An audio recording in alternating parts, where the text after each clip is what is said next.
Нансран банзрагчийн зохиол Халахын гол тэргүүн дэвтэр 13 дугаар хэсэг.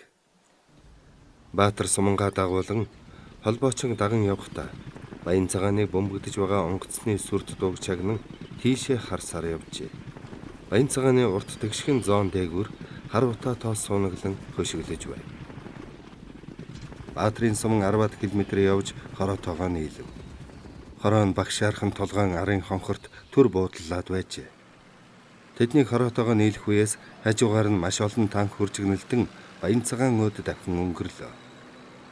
Хорооны дарга дайралтанд орж яваа танкын ангийн нэгэн даргатай хідэн үг хашгиран солиод зөвлөлтийн танкын 11-р баригад дайралтанд орж байна.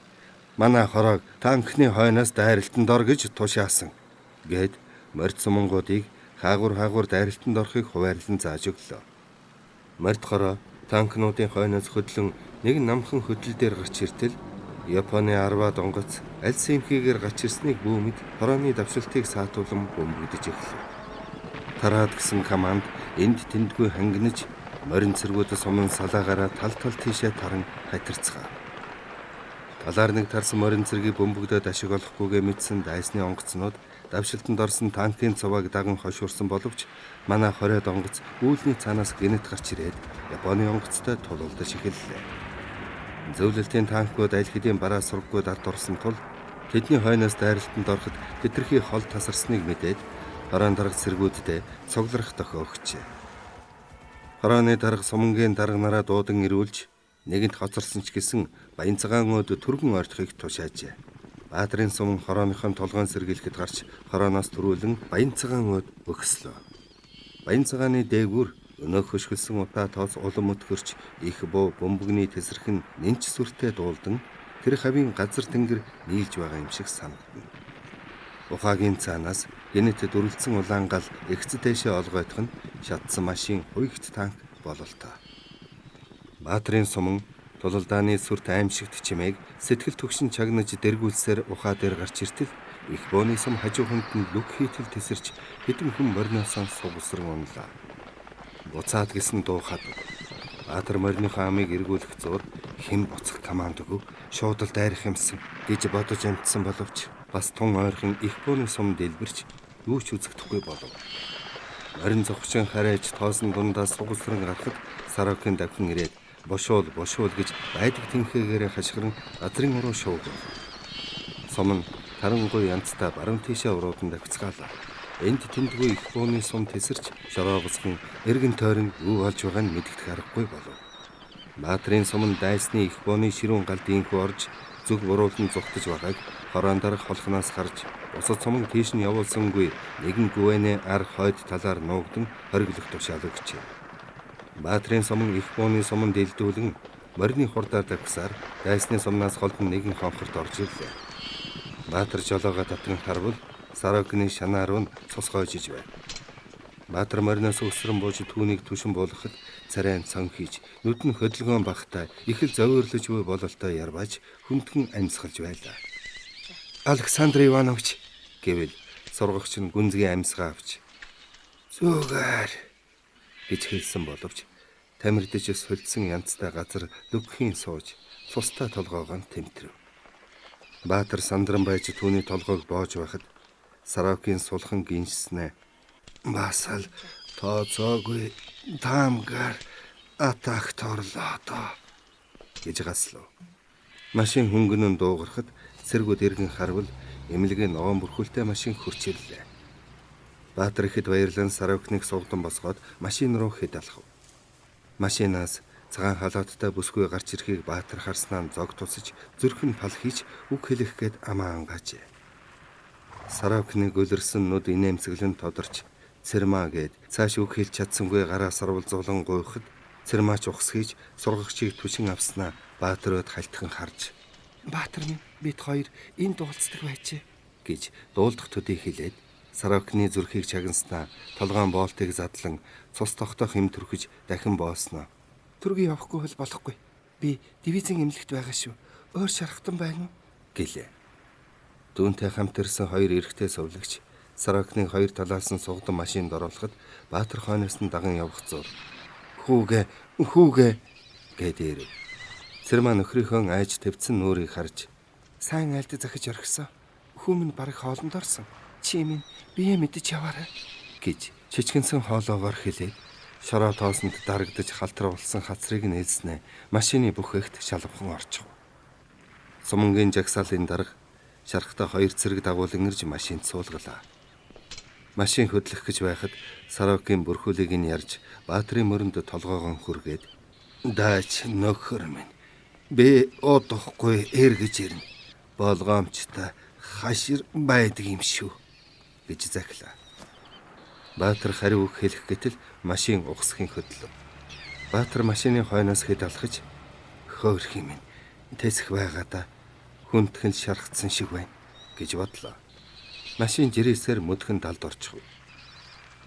Баатар сая ухаан орох шиг болж цэргүүдэн харвал түүний тушаалыг хүлээн борноосооч буулгүй хүлээн зогсож байжээ. Баян цагаанд болж байгаа аимшигт тулдааны чимээ холхонч гисэн мөргөлн дуулцаар л байв. Одоо ч хам хайчих юу хийхээ мэдэхгүй мэт санагдавч юу ч гэсэн эндээ төр байзанд хар шийдэж цэргүүдээ морноос буухыг зөвшөөрч хороо дивиз жухам хаана байгаа ямар тушаал заавархийг мэдхээр холбоочноо явуулав. Салаадын дарга нараа дуудаж саяын дайралтын тухай асууж лавлахад 8 хүн буцаж ирсэнгүй. Тэдгээр хүмүүсийн нэрсийг бичиж аваад 8 хүн гэж амандаа аяархан шивнэхэд 8 панел нүр дистраалан харагдах шиг боллоо. Сумангийн дарга нь 8 шилдэг байлдагч алдаж сургагчаа хүнд шархтуулаад сэтгэл санаа нь үүмэн ийхүү бодол дарагдан суугааг харсан цэргүүд үүр цайхаас эхэлсэн ширүүн тулалдаа саяын золгууд арилтын тухай төгшин бодож саяхан л зуузаа холбоод ураа хашгиран дахиж явсан сайн нөхд нь дайны тоосонд дарагдан огтхонч хөдлөхгүй тулдааны талбарт хэвтэж байгаа шүү дээ гэж үгүйлэн бодож хаяахан санаа алдцгаан. Тэд өөр хоорондоо ч юм ярилцсангүй холхон болж байгаа тулдааны чимээг чих тавин чагнад суухдаа цаашдаа яах бол гэсэн төгшөөрт автан байв. Юу ч болж байсан гутаж гуниж үзээгүй бадам хүртэл өнөөх инээд баяр налгуулж буугаараа оролдон сууж байлаа. Түүнээс холгүй 3 дугаар салааныхан бөөндөө байсан бөгөөд бүгд л хөмсөг зангидан баргар царайлан байгааг базар харчгаад бүр чивгөө санагдан болдгсон бол мориндоо мордоод баруун тийшээ ногоорон цэлих их тал руу давхмаар санагдана. Яаста дайн гэдг нь л өнөө өглөөнөөс эхэлж байх шиг байна. Ийм ширүүн дайн хэдэн өдөр үргэлжлэх юм болж амтай голтой амтай нэг ч үлдэхгүй бүгд сүйдэн. Энэ Японч нь шоргоолч шиг яасан олон юм. Алаад устгаад байхад цаанаас нь гарч ирээд л байх юм. Сайн дайралтыг мөн ч олон их буугаар буудаж няцах шиг боллоо. Мөн ч ойрхон тесэрч байсан шүү. Тийм ширүүн суман дороос амьд мэд гараад л ирлээ. Үхэх цаг нь болоогүй юм болов. Эндээсээ дайн уулмал ширүүн болох байхаа. Зөвлөлт Оросын хичнээн ч олон танк онгоц байлдаанд орж байна вдэ. Тэр баян цагаанд одоо чухам юу болж байгаа бол энэ утаа тоосыг л хартаа. Тийшээ дахиад айралтанд орно гэвэл яа. Буцаад зүхтаах ирэх байх биш. Хамт давхиж явсан нөхөд минь өнхрөөд л өгөх юм. Тэр болгонд л зүрх ширтэх юм. Миний ээлж болоогүй юм болов. Энэ дайнаас ч амьд молтрах аргагүй боллоо гэж бодхоос томч аимшигтай санагдана. Базар ийм юм бодож суухад Сумангийн дарга Баатар газар ширтэн сууж байснаа халааснасаа тамхи гарган асаагаад саяын дайралтч том бүтэл муухан боллоо. Сургагч минь яаж байгаа бол ухаан алдах дөхөн хүндэж харагдсан ч гэсэн бие ихэд барьж байсан. Ямар лут зоригтой хичнээн гайхамшигтай тэсвэртэй хүн бай. Замдаал мэнд явж эмнэлэгт хүрсэн бол амь насанд нь 80 болохгүй. Тэр хүн миний баруун гар байж. Одоо би чухам яах учраа мэдэхгүй байна. Хинтэйгээ зөвлөх үү? Түүнийг байхгүй болохоор зөвч байсан, бурууч байсан миний ухаан бодлоор л энэ Сумангийн хувь заяа шийдэгдэх боллоо. Улс төрийн удирдагч маань над чихэл туршлага баг залуу хүн миний ламыг харна. Сум маань улмал шингэрээд байна. Нэг дор 8 хүнээ алдна гэдэг таанч харамсалтай. Зөвхөн өнөөдөр л 8 эхнэр бэлэвсрэн 8 эцэг их үрээсээ салж 8 хүүхэд эцэггүй боллоо гэсэн үг. Энэ 8 хүний ар гэрд яаж мэдэгдэнэ? Үүргийнхэн ёсоор биел бичин шүү дээ. Дан гэдэг хичнээн их юутгэлтэй сүйтгэлтэй, хичнээн их уй гашуу тарж цус нулимас асгаруулдгийг дайнд явж үтсэн юм уу? Өнчөрч хоцорсон хүмүүсээс бусд нь төд хэл сайн мэдэхгүй байх. Энэ дайнч улмал өргөн, улмал ширүүн хатуу болох нь байна. Дайн дуустал хичнээн ч олон хүний амь хохирохыг бүүн мэд. Ингээд Цэрмамын сайн дураараа эмнэлэгт ирсэн болов уу? Үгүй бол дайчлагдсан болов уу? Тулдааны талбарт түүнтэйгээ уулзна гэж сансангүй. Байлдаан түр намдвал хэрийн эмнэлэгт очиж түүнтэйгээ ч уулзъя. Сургах чаач эргэе. Хүүгээ хэний дөрхсөн бол должин гайтал өгсөн биз. Тэр авгаач өөрийнхөө 2 хүүгээс ч доргүй асран л та. Хорооны штаб бас ямар шийд ирдэг бол. Баатрийн бодоод тамхиа баагуулан сууж байтал улс төрийн удирдагч нь дашмагтаа усаан сар байж та ус уухгүй юу гэлээ. Баатар усыг нь авч хэд балгаад буцааж өгөв. Эслэгчээ, манай сумангийн байгаа энэ газар эргэн тойрны юм харагдахгүй нууцхан газар байна шүү. Урд хойд 2 толгойд манай гаргуул яасан юм гэж улс төрийн удирдагч нь санал гаргав. Баатар азгүй дайралтаас болж сэтгэлээр унан энэ тухай огтхонч бодоогүй байсантай гэмшиж маш зүйтэй би бүр өмөрч орхиод мартсан байна гэлээ. Улс төрийн удирдагч нь ойролцоо байсан 2 цэргийг толгоон оройд харуул харах үүрэг өгч явуулав.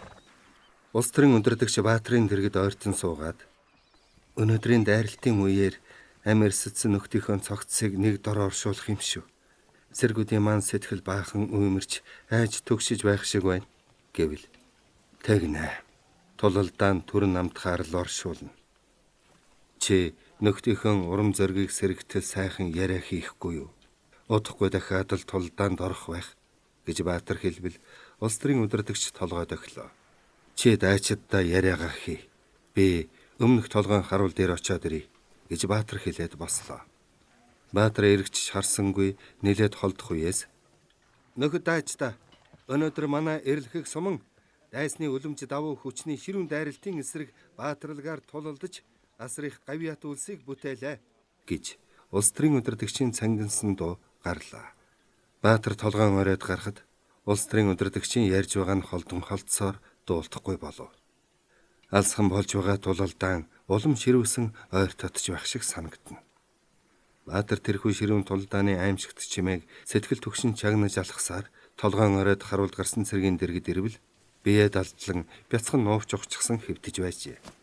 Баатар түүний хажууд хэвтээд юуны өмнө баян цагааны нуруу өд дурандав. Баян цагааны ногоон нуруу утаа тоосон дунд өмсөн байлаа. Суман тэр нурууны шувтар хойд үзүр чигтээ хориглож байгаад дайсны давуу хүчинд түрэгдэн ухарч баян цагааны чанх баруунтай чигт ирсэн болол та. Сумангийнхэн төр хориглолтод орсон холбоо 2 толгоон хойгор урдуур нь тэнгэрт тулам тоос босож голцоол танкын цуваа хэсэг хэсгээрээ зүүн тийшээ өнгөрсөөр. Тэд бүгд л баян цагаан руу их л яаруу явж байгаа нь илтаажээ. Баян цагаанд дандаа зөвлөлтийн танк хуягтыг байлдаанд оруулж байх шиг байна. Хорооноос ямар шийд ирэх бол энэ олон танкийг дагаад атакт орхсон гэж бодож байтал хойноос морьтой хүн давхин айсвэ. Дуранд бол холбоо бариулахаар явуулсан цэрэг мөн байхаар Баатар толгойн оройноос яаран бууж хонхорт байгаа цэргүүд дээрэн ирлээ. Улс төрийн удирдагчийн яриа таниулгад байлдагчдын сэтгэл санаа ихэд сэргсэн бололтой яриа хөөрөө дэлгэн тамхи татцгааж байв. Зарим нь газар тэрийн хэвтэж, зарим нь буугаа цэвэрлэнэ.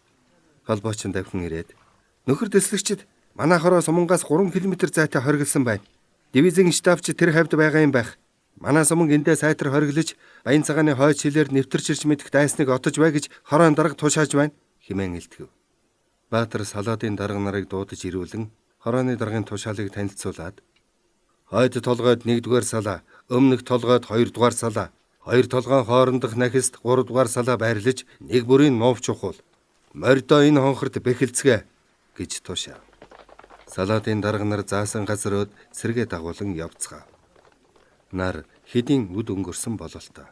Гэлээч дайны утаа тоосонд тэнгэр бүүдийн сүмийж бүрхэг өдөр шиг болжээ. Хэзээ ямагт тув тунгалаг мэлтгнэн гялалцж байдаг талын том сайхан нар хиншүү хэрвас утаа тоосонд булгдан мэдэгдэх төдий дуурах улаан манивчх нь амь тэмцэн тийжилж байх шиг санагдана. Өчөвхөн төдий ч сэрвэлзэх салхигүй учраа тунч бөгчмхөн халуун болж амь тэмцүүлнэ. Шөнийн орсон бороонд дэвтсэн газрын хөрс аль хэдийн эврэн хатж нуув чухаж байгаа цэргүүдийн жижигхэн хурцэр чулуудах шороо бужигнан буу. Баатар хоёр толгойн хоорондох нахис онинд байрлсан 3 дугаар салаанд байх нь хэрв дайсан довтлоод ирвэл бусад салаадад команд өгөхөд боломжтой юм гэж үзээд тэнд очивол байлдагчид шороо манарвалан нуувчаа яаран гэгч нь ухаж байжээ. Газрын хөрсөн зөөлөн чулуугүй учраа нуувч ухахад тун хялбархан байлаа. Баатар салааны даргын хажууд нуувч ухахад салаан дарга нь ханжилцав. Баатар биеийнхээ хэмжээнд тохирсон нуувч ухан дотор нь орж хэвтэхтэй. Улс төрийн удирдагчаа хойд толгойд хоригдсан 1-р салаа руу явуулав. Баатар нуувчандаа туглан хэвтэж урд талдаа баг зэрэг шороо овоолцоход зүүн тийшээ сайтар дурамтлаа. Баян цагааны нуруунд утаа тоос багширсан хэвээрэл байна. Их бууны сум бөмбөг дэлбэрэх нь ер намдах шинжгүй нэжгэнсээр. Хэдэн цагийн өмнө баян цагааныг бөмбөгдөж байсан зөвлөлтийн онгоцууд бодвол бутсан баймаар санагдавч чухам хаагур буцсан мэдгдсэнгүй. Гэвч багларан харанхуйлах утаа тоосон дундаас хаяа 4-5 онгоц сууран гарч баруун хоошоо нисэн өнгөрнө. Бас баруун тайгаас 3-4 онгоц баян цагаан руу явж байгаа нь түрүүчийн олон онгоцноос өөр онгоцнууд тулдаанд орж байх шиг байна. Баатар баян цагаан өд баахан дурандаж байгаад баруун тийшээ баруун урагшаа дурандлаа. Дайны утаа зөвхөн баян цагаанд төдий биш их тал руу айжмдаа сунан доошилжээ. Тэр тоосон дундаас баруун өмнөөс хэдэн машин ирж яваа нь дурангийн цараанд тодхон тусав. Бодвол зөвлөлтийн моторжуулсан ангиуд л баян цагаан руу явж байгаа нь тэр бизээ. Зөвлөлтийн улаан цэрэг ам хайргүй тулалдаж байхад манай дивиз ингээд л ард талд нь хориглоод санаа амар хэвтэж байх юм бицтэй гэж Баатар бодхоос уурч хүрэх шиг болов. Баруун өмнөөс ирж яваа машинууд тэдний хориглон байгаа холбоо толгойг шууд чиглэн айсв. Тэд өөрсдийг нь дайсан гэж андуурах вэ гэж Баатар болгоомжлон 3 дугаар салааны нэг цэрэгт жижигхэн улаан дарцаг бариулан машины өөдөөс явуулав. Өнөө цэрэг дарцгаараа даллан машины өөдөөс гүйхэд машинууд түүнийг үтсэн бололтой түрүүчин тэр цэргийн дэргэд ирээд зогслоо. Баатар нуувчнаасаа яаран босож машин өөд хэд алхтал өнөө цэрэг нь машины шаврын хаалт дээр өсрөн гарч машин наашаа хөдөлгөөр нь хэл амаа ололцож гэж санаад өөдөөс нь явсангүй. Нуувчинд байгаа цэргүүд ч бүгд босож ойртон ирж яваа улаан цэргүүдийг баяртай тосон уулзахаар зэхэж байв. Түрүүчийн машин өмнөх толгойн хажуугаар өнгөрч 3 дугаар салааны байрлсан нахис дээр гарч ирэхэд Баатар өөдөөс нь алхав. Машин ойртон ирээ зогсоход дарцаг барьсан цэрэг шаврын хаалтнаас үсрэн бууж тэр машины бүхээгнээс нэг өндөр хүн гарч ирээд Баатарын өөдөөс гараа хайлан алхажээ. Цаанаас нь 3 машин гүйцэж ирээд түрүүний машинтай зэрэгцэн зогслоо. Машин дүүрэн бууга барьсан орос цэргүүд харагдана. Улаан цэргийн Ахмад цолтой хууц сахалтай булиар Баатарын дэргэд ирж 5 хийтэл ёслон Ахмад Петровын мот буудлагын суман танаа суманд хүч нэмэн ирлээ гэж хэлтэхэд Баатар хариу ёслоод түүний бахим гарыг чангатхан мэдлэхтэй. Нөхөр Ахмад, манай морд суманг энд хориглож байгааг мэдэж байсан юм уу гэж асуувал Ахмад ялдамхан инэвхийлж байлдааны бүхэл явцыг хянан зохицуулж удирдах байгаа командолын газар хаана ямар анги салбар байгааг сайн мэдэлгүй яах вэ? Командолын газар байлдааныг бүр дэрэгдээс нь удирдахаар тамсаг болгаас хамар даваанд нүүж ирсэн шүү дээ. Тэгээд танаа 6 дугаар дивизийн штабтай холбоо барьж морд ангиуд хаана хориглон байгааг судалсан байх. Танкын 11-р баригад 7-р мот хуйгт баригад баян цагааны тулалдаанд байлдааны маршаар орсон.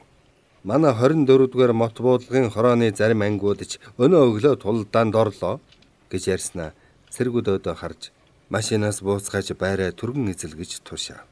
Команд хүлээж байсан цэргүүд машинаас өсрөн бууж хүнд хөнгөн пулемот хайрцагтай сум тэргүүтнийг буулгахыг Баатар их л багтхан харж одоо Японы хороо цэрэг дайраад ирсэн ч айх юмгүй боллоо гэж бодов. Ахмад Петров салаадын дарга нараа дуудаж цэргүүдээ хаана байрлуулах тухай товчхон тушаал өгчээ. Зөвлөлтийн улаанд цэргүүд Монгол цэргүүдийн өмнө талаар яаралтай нуугч ухаж эхлэхэд ирсэн 4 машин нь буцлаа. Бодвол өөр ангиудыг фронт руу тээвэрлэн аваачих гэж байгаа вэзээ. Баатар Петров 2 морд нууцлсан хонхрыг 2 сумангийн командын байр болгож нөөц сум хэрэглэлээ тэнд түр хадгалав. Тэр 2 өмнөх толгоон оройд гарч зэрэгсэн хэвтээд зүүн тийшээ дурантлаа. Петров баян цагаан үйд дурандаж байснаа. Японыхан үлэм чих хүчээ баян цагаан руу хайсан гин. Шөнийн харан хуваагаар гол сэмхэн гаталж баян цагаанд бэгчхийг оролдож байгаа болол та. Тэнд ч тун ширүүхэн үзэлцэж байх шивдэ гэвэл Баатар дурангаа нүднээсээ салгалгүй. Манай дивиз баян цагааны баруун хойгоор гол руугаа төрж хориглож байсан юм. Өнөө өөрөөр дайсны давуу хүчтэй гинэт тулгаран ширүүн байлдаан хийсээр байраа сольж ухарсан юм. Та манайд сургууль хийсэн үү? Тийм ээ. Тагнуулын мэдээгээр Японы цэрэг баян цагааны хойд биеэр сэм нэвтэрч манай цэргүүдийг бүслэх ордлого хийж магадгүй гэж үзэж байгаа юм байна. Тэгээд танаа дивизийг энэ хавийн газрыг баттай хамгаалах хэрэгтэй гэж командолын газар шийдсэн гин. Тийм байхаа. Эзгүй газар юунд ингэж удаан хориглуулж байгаа юм болоо гэж бодож байсан юм. Тэр 2 өөрчим ярилцсангүй, дурангаасаач нүдээ салгасангүй. Баян цагааны нурууны баруун хойд талын намхан хөтөл дээр хэдэн морьтой хүн гинэтхэн гарч ирлээ. За, хүлээж ядсан дайсан ч хүрээд ирлээ дээ гэж Баатар хэлвэл Ахмад тэдгэрийг тоолж байгаа бололтой ам нь хөдөлж байснаа. Энд ч дайсны толгойн сэргийлэх визээ. Яасан ч олуулаа явдаг юм гэж доглонгүй янцтай өгөлөв. Арваад морьтын ийш тийшээ харж байснаа наашаан буухад хөтөл дээр дахиад 30-аад морьтой хүн гарч ирэв. Ахмад дурандаж байснаа. Японыхан их л хашир үзэж байх шив. Бөөнөрөө явж байгаад ширүүн галд өртөнө гэж ингэж хэсгээрээ явж байна. Ойртоод ирэхээр нь уучрыг нь олох уу да гэлээ. Түрүүчийн арваад морьтон хатирсаар 300 орчим метр ойртлоо. Дайсныг 200 метр ойртохоор л гал нээх хэрэгтэй гэж Ахмад Петров холбоо толгойн дундах нахист байрлсан нэг салаанда үүрэг өгөв. Бусад салаадыг гал нээх хэрэггүй гэж үзжээ. Морьтонгод хатрахсаар 200 метр орчим ойртоход зөвлөлтийн салаа нийтийн гал нээлээ.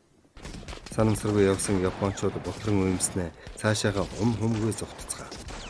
2 хүн суманд оногдсон мориноос саллаа. Японы морин цэрэг уралдан дагсаар хөтөл давуу үгүй юу цаанаас нь их буугаар буудаж эхлэв. За жинхэнэ тулалдаан эхлэхэндээ саяын морьтонгууд энэ хавьд ямар хүч байгааг туршиж явснаас зайлахгүй гэж Петров хэлв. Их бууны сум холбоо толгойн баруунтай зүүнтэй дэлбэрч бөөн утаа тоос босгоно. Их бууны галаар дэмжүүлэн олон явган цэрэг хөтөл дээр баарцаглан гарч ирээд төр зурч зогссонгүй нааша хэсгээрээ шогших нь их л яарч байгаа бололтой. Нээлээд олон юм лавл 2 суман цэрэг байна гэж Петров хэлв. Гэлээч бид дөнгөх визээ гэж Баатар хэлвэл Петров зөвшөөрөн толгойд өгөв. Тэр 2 дайсныг хэрхэн цохих тухай ярилцсан тохиров. Зөвлөлтийн сумангийн 2 хүнд пулемет дайсны 2 үзүүрээс хумын урт ээлжээр галлах. Хөнгөн пулемет болон миномет голыг нь барьсхийн боодох. Завсар зайгаар нь нийтийн галаар хангах болов. Зөвлөлтийн сумангийн 2 хүнд пулеметийг хориглож байгаа цэргүүдийн 2 үзүүрт яаралтай байрлуулав. 2 суманд нийтдээ 8 хөнгөн пулемет, 2 миномет байлаа. Японочдод харуулж ихсалаараа ортон ирлээ. Хөтөл дээгүүр дахин суман хэрийн цэрэг гарч ирэв. Бас нэмэгдэж байна. Ихэхэн ширүүн тоглоом болох нэ гэж Петров хэлээд хонхорт нөөцлөн хадгалсан сум гранат тэргүүт нь авчруулан цэргүүдтэй тараан өглөө.